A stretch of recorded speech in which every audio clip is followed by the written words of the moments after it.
Greetings friends, welcome back to the channel. If you have been here before, or welcome if it is your first time visiting. Today I thought I would take a quick peek at the Benefield jurors because the case has been turned over to them to deliberate on. This is the case of Ashley Benefield in Florida, and I just uploaded a full reading on Ashley Benefield, who admits to having caused the death of her former husband, Douglas Benefield, but claims that she had done so in self-defense. And so it's up to the jury now to decide whether or not they believe that claim. But I want to take a look here at the energy of this jury, which from what I understand is largely female.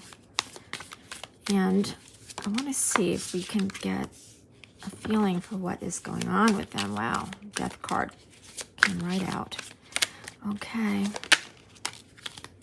The death card, the Queen of Swords, deductive reasoning around a death. Okay.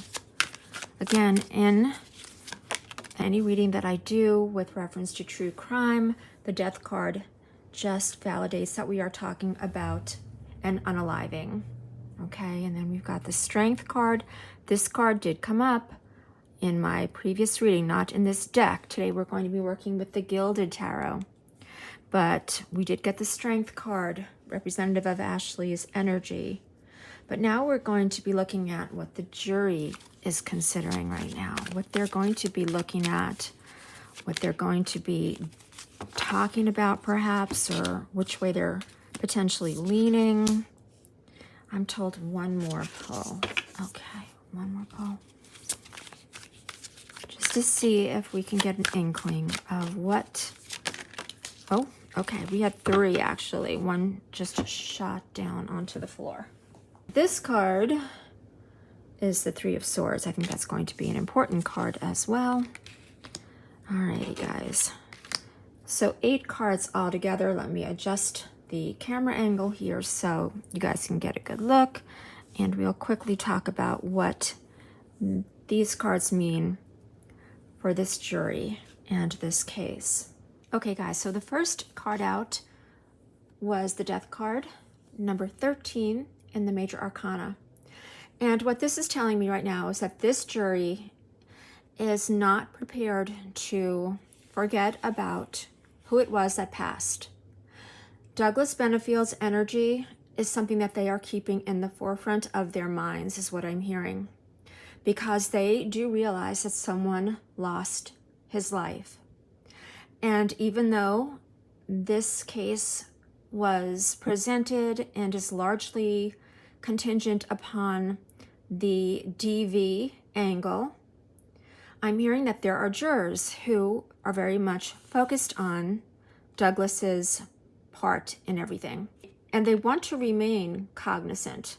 They want to be respectful, is what I'm hearing, of this loss, of the loss of Douglas Benefield. And I kind of like that, because at the end of the day, a man lost his life, whether it was warranted or not.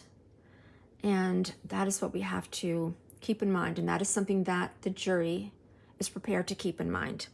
And then we've got the Queen of Swords. So I think this is also an intriguing energy because, as I mentioned, this is a largely female represented jury. And I don't know if the foreperson of this jury is female, but there is going to be one in particular, one female juror in particular, who is going to have a lot of influence, is what I'm hearing, over the other jury members. She has already pretty much shown herself as someone who is very astute in her thoughts and observations, and I'm hearing that the other jury members are basically looking up to her, and that they are mindful of the opinions that she is prepared to share, or might be sharing by the time we are watching this video. And then we've got the Strength card. Now, to me, this is definitely the jury considering Ashley's demeanor, Ashley's story, and her case. This is telling me that they are not ready to just dismiss anything that they heard via the defense and the story or the narrative. But I feel as though some of these jurors are a little unsure of whether or not the force that Ashley used to tame this alleged beast, okay? I'm hearing that some of them are not sure that that was something that needed to be done to that degree.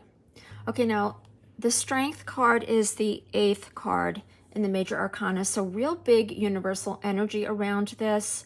And I don't know whether or not I'm hearing that there are 8 jurors that are basically going to be leaning one way, and I believe in total there might be only 9 deliberating.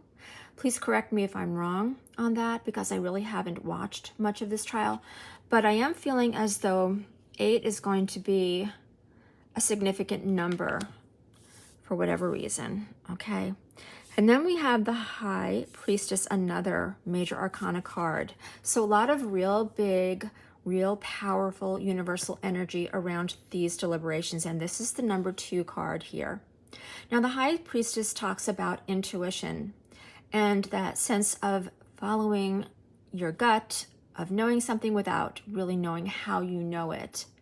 But it is that art of discretion. And what I'm hearing right now is that this jury is going to be relying a bit more on their own discernment. Not that they are going to dismiss any evidence. From what I'm hearing, this jury is like, I don't want to say confused, but they are a bit baffled in places when it comes to the evidence that has been presented. And that some of these jury members are like, well, what feels right to me? What feels true to me? And they're going to be leaning into that. They're going to be leaning into their intuition and their discernment, is what I'm hearing around the High Priestess. Okay, now we have the 9 of Swords. The 9 of Swords. And this card also came up for Ashley in her reading around her energy. This is that anxiety, worry, fear, doubt, those sleepless nights, diseases of the mind, trappings of the mind where anxiety is concerned, generally speaking, or worry, or doubt, or fear. But since we are in the jury's energy here, again, and this is 9, and I believe there are 9 members deliberating, I do feel as though they are prepared to put this deliberation through the paces. So I don't know whether we're going to get a quick verdict. We might, but even if that were to be the case, they are not taking this lightly, guys. This is something that I feel as though some of these jurors have already begun to lose sleep over, because they are preparing, they have been preparing to have to deliberate and to have to come to a decision. And some of them, I'm hearing, have really been thinking long and hard about this, even though the case has still been presented to them.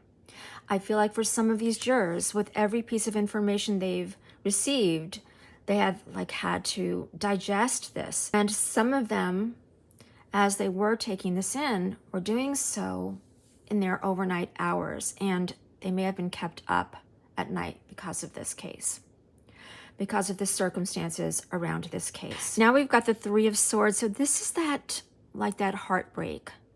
And again, leaning into the previous message that I just heard, I feel as though some of these jurors are very brokenhearted about the whole scenario with this case. They feel as though this has been something that is truly disturbing to them on many levels. And I don't know whether or not any of these individuals have ever been in a situation where they have felt out of control, or they may have felt as though someone was bullying them, or that they were, in a situation of coercive force or anything like that. But there are at least 3 jurors, is what I'm hearing, that are really feeling the depths of this case. the true depths of these charges, of these allegations, of, again, that ABUSE, allegedly, okay? And then we have the Four of Pentacles. Now, this is an interesting card to me because, again, we had the Four come up in the previous reading. I believe it was the Four of Wands, though, not the Four of Pentacles. But this is that guarded energy and coming up around 4 jury members.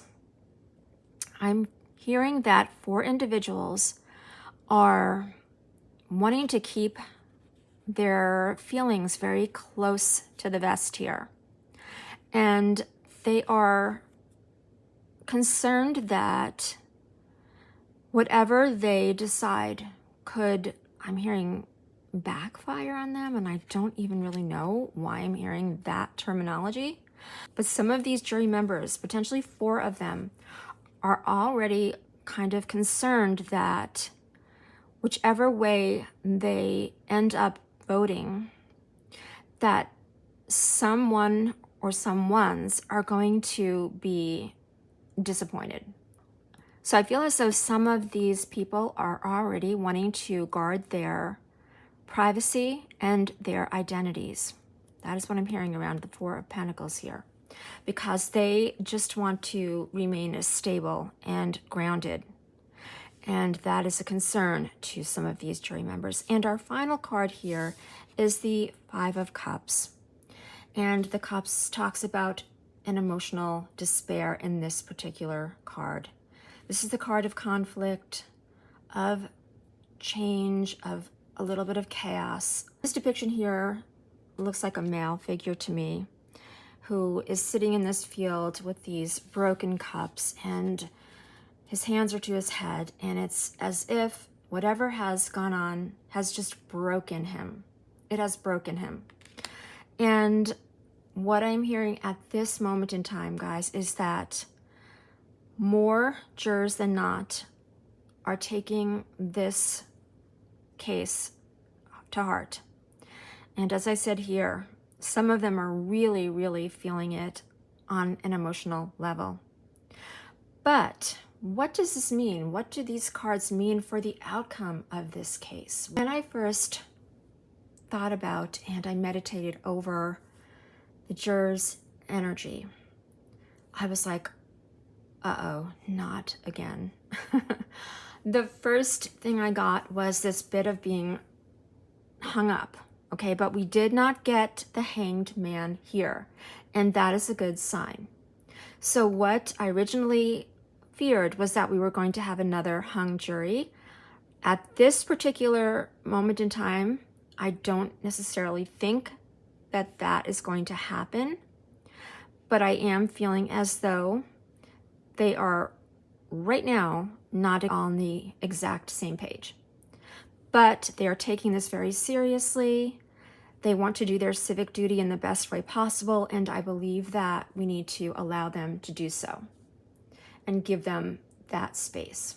Alrighty, my friends, so I'm going to conclude this video here. I want to thank you so much, as always, for spending some of your time with me today, and I will be back very soon. I have another couple of readings that I'm going to be bringing you hopefully by the end of this week and or early next week. We're going to be doing a follow-up on the Karen Reed case because I have some questions regarding the O'Keefe family right now, particularly Paul O'Keefe. And I want to take a look at that. And also, we're going to be taking another look at NK. Do you know who NK is? Well, she is someone who I did a reading on a while back, and she was a central figure in the C. Watts case. We're going to be taking another look at that too, coming up ahead on the channel. So please stay tuned. Friends, if you haven't done so already, please consider subscribing to this channel, give this video a thumbs up, and make sure you have that notification bell clicked and set to all so you don't miss anything that is coming up ahead on the channel. I truly appreciate each and every one of you.